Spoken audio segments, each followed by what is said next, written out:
Welcome to another one of my recipe videos. Now normally I do videos through my newsletter, which this one is included in September 2013's, but just a heads up that I'm going to continue to do recipe videos sans newsletters, and that's all I'll say about that because I know a lot of you are here to learn how to make your own homemade Nutella. And first, giving credit where it is due, there are a lot of recipes floating around the web, but this particular one I got from a blog called Brown Eyed Baker, and the link to that blog and this specific recipe is in the description, so do click that, expand that below to find out. Let's get into homemade Nutella, the ingredients that you are going to need. Obviously hazelnuts, we're doing 2 cups of that. 1 cup of powdered sugar, which I've already gone ahead and poured there, you can't really see that. 1/3 cup of Dutch processed cocoa powder, which I couldn't find, but I went ahead and got all natural cocoa powder that is unsweetened, and that is a good substitute from what I've read. We're also doing 2 tablespoons of hazelnut oil, and I found this one at Whole Foods. You can also find it online, which Brown Eyed Baker covers. 1 teaspoon of vanilla extract, and finally 1/8 teaspoon of salt. The reason I'm doing Nutella this time around for this recipe versus an entree like chicken or pasta is because over the past year I've been trying to very slowly but surely get away from chemicals.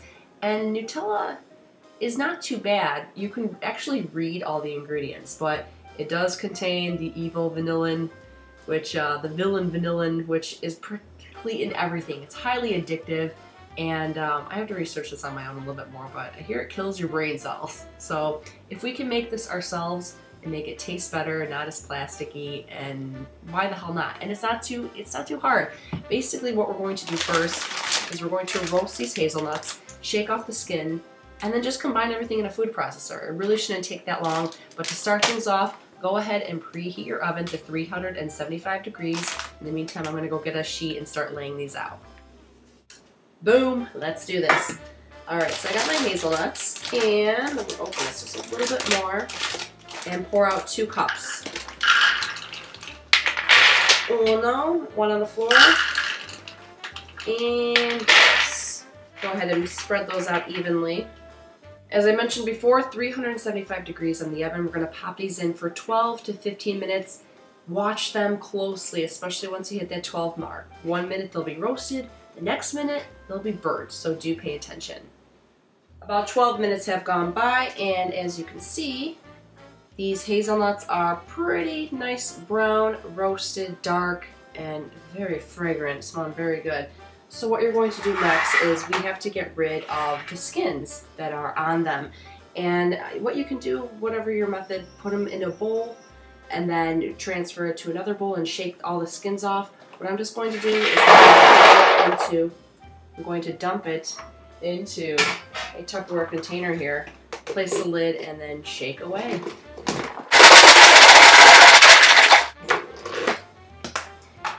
As the skins do come off, you can go ahead and place the naked hazelnuts into your food processor. Kind of a tedious process, but after you shake a few of them off, go ahead, shake it again until they're all naked. I'm all finished shaking, so that is the result of the skins, and now I have all the nude hazelnuts. Next step, we're just going to process these. You're gonna put it in the food processor, and the natural oils are going to come out and create a spread. Altogether, you're going to be doing this for about 2 to 5 minutes, but as the paste starts to thicken, you're going to want to scrape the sides of it. So every once in a while, stop and mash it down. It's like a little wah. After 2 to 5 minutes of processing, it will have developed into this nice paste, which is going to be the backbone for the rest of the recipe. And basically, as I mentioned earlier, all we have to do at this point is combine the rest of the ingredients.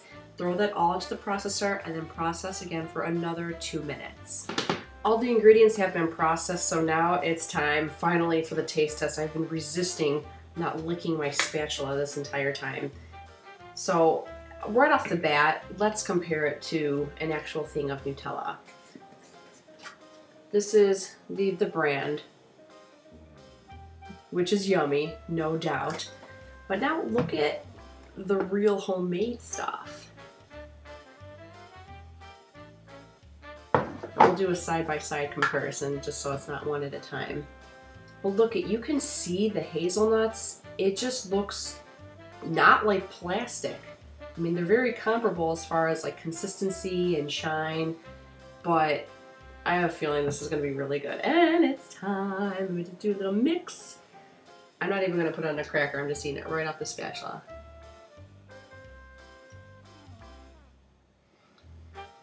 Oh my god. That is so freaking good. It's not going to be exactly like Nutella. It tastes very much like it, but better. It's real. I don't mean to steal off of Brown Eyed Bakers, but in her intro she talks about how Nutella tastes like plastic.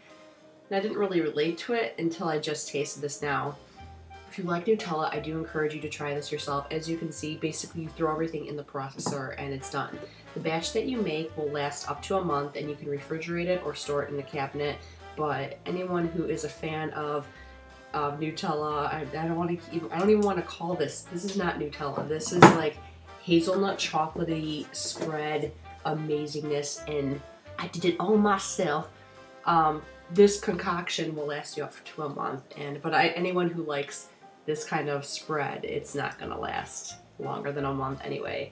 Holy crap, this is so good. If you try it, do leave a comment below if you have any kind of tips, anything you want to add on to the recipe. If you have other blog recipes that you recommend for the same type of concoction here, go ahead and let me know. And of course, check me out at laurenstruck.com. Peace out. See you later.